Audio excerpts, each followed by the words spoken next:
Krishnalanka CI Nagaraju మీద హత్య case పెట్టిన తర్వాత కూడా 5 రోజుల పాటు ఆయన జోలికి వెళ్ళలేదు పోలీసులు.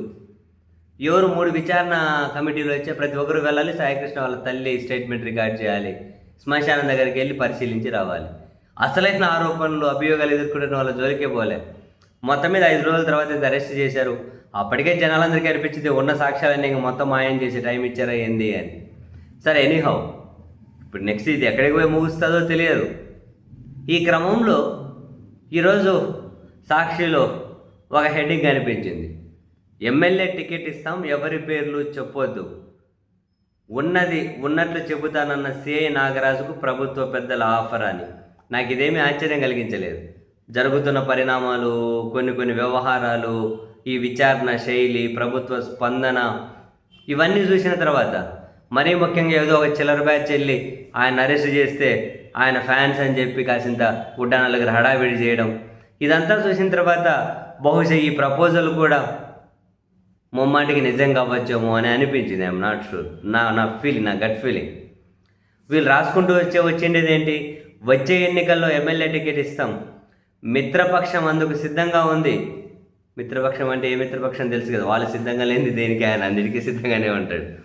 మిత్రపక్షం అందుకు సిద్ధంగా ఉంది. కాపు యువకుడు సాయికృష్ణ లాకపులో అదృశ్యం వెనక సూత్రధారుల పేర్లు బయట పెట్టద్దు. ఇది సిఐ నాగరాజుకు ప్రభుత్వ పెద్దలు ఇచ్చిన ఆఫర్.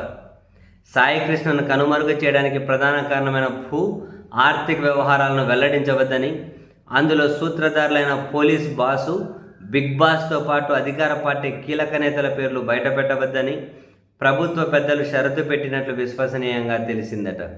నాగరాజుకు సన్నిహితుడైన రిటైర్డ్ డీజీపీ ఈ మేరకు రాయబారం నడిపినట్లుగా సమాచారం అట. ఈ వ్యవహారం ప్రస్తుతం పోలీస్ వర్గాల్లో తీవ్ర చర్చనీయాంశమైందట. డీల్ కుదరడంతోనే సిఐ నాగరాజు అజ్ఞాతం వీడి అరెస్టుకు సహకరించినట్టు తెలిసిందట. విశ్వసనీయ వర్గాల సమాచారం ప్రకారం సిఐ నాగరాజు అరెస్టుకు ముందు తెర వెనుక సాగిన వ్యవహారాలు ఇలా ఉన్నాయి. కాపు యువకుడు సాయికృష్ణను లాకప్లోనే కనుమరుగు చేసిన వ్యవహారాన్ని సిఐ నాగరాజు వరకే పరిమితం చేయాలని ప్రభుత్వ పెద్దలు ఎత్తుగడ వేశారు. టీడీపీ కీలక నేతల భూదందాలు, ప్రైవేట్ ఆర్థిక సంస్థ అక్రమాలకు సంబంధించిన ఇరు వర్గాల మధ్య విభేదాల నేపథ్యంతోనే సాయికృష్ణను టాస్క్ ఫోర్స్ పోలీసులు అక్రమంగా అదుపులోకి తీసుకున్నారన్నది బహిరంగ రహస్యం. ప్రభుత్వ పెద్దలకు కంటిలో నలుసుగా మారిన సాయికృష్ణను అడ్డు తొలగించుకునేందుకు విజయవాడ పోలీస్ బాస్తో పాటు బిగ్ బాస్ డైరెక్షన్లో కథ నడిపించారు టాస్క్ ఫోర్స్ అధికారి, ఉత్తరాంధ్ర మంత్రికి సమీప బంధువు. అవునా, టాస్క్ ఫోర్స్ అధికారి ఉత్తరాంధ్ర మంత్రి ఎవరో మరి. ఉత్తరాంధ్ర మంత్రికి సమీప బంధువు కాగా చిన్నబాబుకు నమ్మిన బంటు పోలీస్ బాస్. బిగ్ బాస్ ఆమోదంతో గుట్టు చప్పుడు కాకుండా పూర్తి చేశామనుకున్న ఈ వ్యవహారం సాయికృష్ణ కుటుంబ సభ్యులు హైకోర్టును ఆశ్రయించడంతో బట్టబయలైందట. దీంతో సాయికృష్ణ అదృశ్యం ఉదంతాన్ని సిఐ నాగరాజ్ వరకే పరిమితం చేసి ప్రభుత్వ పెద్దలు, బాసు, బిగ్ బాసులను రక్షించేందుకు కొత్త ఎత్తుగడ వేశారు.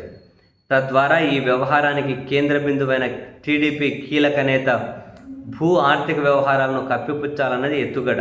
అందుకే ఈ కేసులో A1, A2గా ఉండాల్సిన బాసు, టాస్క్ ఫోర్స్ అధికారులను తప్పించి కేవలం సిఐ నాగరాజు వరకే ఎఫ్ఐఆర్ను పరిమితం చేశారట. అయితే ఈ ఎత్తుగడ పట్ల సిఐ నాగరాజు తీవ్రంగా స్పందించినట్టు తెలిసింది. ఈ కేసులో తనను ఒక్కడినే ఇరికించి పెద్దలందరూ తప్పించుకోవాలని యత్నిస్తున్నారని ఆయన మండిపడ్డారట. అజ్ఞాతంలోకి వెళ్ళిపోయి ఆయన ప్రభుత్వ పోలీస్ పెద్దలకు జలక్కిచ్చారు. అసలు సాయికృష్ణను అదుపులోకి తీసుకుంది టాస్క్ ఫోర్స్ పోలీసులు. టాస్క్ ఫోర్స్ సిపి ఆధీనంలో పనిచేస్తుంది. అందువల్ల ఈ వ్యవహారంలో నాకేం సంబంధం లేదు అని సిఐ వాదించినట్టు సమాచారం. టాస్క్ ఫోర్స్ పోలీసులు సాయికృష్ణను అక్రమంగా అదుపులోకి తీసుకున్నట్టు ఆధారాలు ఉన్నాయి, కానీ తనకు అప్పగించినట్టు ఉన్నాయా అని ఆయన ప్రశ్నించడంతో ప్రభుత్వ పోలీస్ పెద్దలు షాకుకు గురయ్యారని తెలిసింది. నాగరాజు ఈ మాటలకే కట్టుబడితే తమ బండారం బయటపడుతుందని వారు ఆందోళన వ్యక్తం చేశారట. సిఐ వైఖరితో దిమ్మ తిరిగిపోయిన ప్రభుత్వ పెద్దలు రిటైర్డ్ డీజీపీని రంగంలోకి దించారట. గతంలో టీడీపీ ప్రభుత్వంలో డీజీపీగా వ్యవహరించిన ఆయనతో నాగరాజుకు అత్యంత సన్నిహిత సంబంధాలున్నాయట. ఇద్దరి మధ్య బంధుత్వం కూడా ఉందని సమాచారం. అందుకే అజ్ఞాతంలో ఉన్న నాగరాజుతో సంప్రదింపుల బాధ్యతను ప్రభుత్వ పెద్దలు రిటైర్డ్ డీజీపీకి అప్పగించారు. ఈ కేసులో సహకరిస్తే తాము ఇచ్చే ఆఫర్ను కూడా వెల్లడించారు. దాంతో రిటైర్డ్ డీజీపీ సిఐ నాగరాజుతో సంప్రదింపులు జరిపారు. ఈ కేసులో ప్రభుత్వానికి సహకరిస్తే వచ్చే ఎన్నికల్లో ఆయనకు ఎమ్మెల్యే టికెట్ ఇస్తారనే విషయాన్ని తెలిపారట. అందుకు మిత్రపక్షం సమ్మతించిందని, మిత్రపక్షం ఏంది ఆకులు అరటిపండు వాళ్ళు, మిత్రపక్షం సహకరించిందని, అందుకు సహకరిస్తుందని చెప్పారట. అందుకు ఒప్పుకున్నారని మిత్రపక్ష అగ్రనేత సిఐ నాగరాజ్కి అనుకూలంగా మాట్లాడుతున్నారనే విషయాన్ని కూడా వాళ్ళు గుర్తు చేశారట. ఎన్నికల వ్యయాన్ని కూడా అధికార పార్టీనే సమకూరుస్తుంది అని చెప్పారట. ప్రభుత్వానికి ఇబ్బందికరంగా మారిన ఈ కేసులో సహకరించాలని, ఎవరి పేర్లు బయట పెట్టవద్దని షరతు పెట్టారట. ప్రస్తుతం అరెస్ట్ అయితే త్వరగా బెయిల్పై విడుదల అయ్యేందుకు ప్రభుత్వం సహకరిస్తుందని, అనంతరం ఈ కేసును నీరుగార్చేందుకు చేయాల్సిందంతా చేస్తుందని భరోసా ఇచ్చినట్టు తెలుస్తోందట. ఈ చర్చలు ఫలించినట్టు పోలీసు వర్గాలు వ్యాఖ్యానిస్తున్నాయట. ఈ నేపథ్యంలోనే సిఐ నాగరాజును పోలీసులు మంగళవారం అరెస్టు చేశారట. వాస్తవానికి సోమవారమే ఆయన అరెస్టు చేయాలని భావించారట. కానీ ఆయన ఎదురు తిరగడంతో సాధ్యం కాలేదట. రిటైర్డ్ డీజీపీ రాయబారంతో డీల్ కుదరడంతోనే సిఐ నాగరాజు అరెస్టుకు సహకరించినట్టు తెలుస్తోందట. ఇదిలా ఉండగా సిఐ నాగరాజుకు ప్రజా మద్దతు ఉందనేలా ప్రభుత్వం తెర వెనుక నుంచి డ్రామాకు తెరదీసింది. ఈ క్రమంలోనే కొందరు టీడీపీ శ్రేణులను ఉసిగొల్పి ఆందోళన చేయిస్తూ ఉండడం గమనార్హమట. సరే నీ బాసుగల, ఇప్పుడు మనం దీంట్లో ఏది కొట్టిపడేయలేము. విచారణ సంస్థల విచారణ సరళి చూసినా నిన్ననే చూసాం. సరే మొన్న సోమవారమే నాగరాజును ఇంటిని చుట్టుముట్టారు, అరెస్ట్ చేస్తున్నారు, ఇప్పుడు అరెస్ట్ చేస్తున్నారు. ఆ రోజల్లా కాలే, కానీ నిన్న చేశారు. అంటే అందరికీ అర్థమవుతోంది, ఏదో మాట్లాడుకుంటున్నారు, ఏదో సెటరేట్ చేసుకుంటున్నారు. డిపార్ట్మెంట్ అంతా మేమే అనుకుంటే వాళ్ళు ఎవరైనా చంపేయచ్చా, ఎవరైనా బూడిద చేసేయచ్చా? మళ్ళీ వాళ్ళే ఈ విచారణ వాళ్ళకి కావాల్సినట్లు చేసుకోవచ్చా? అందుకనే కదా ఈ వ్యవస్థల విశ్వాసాన్ని కోల్పోయేది.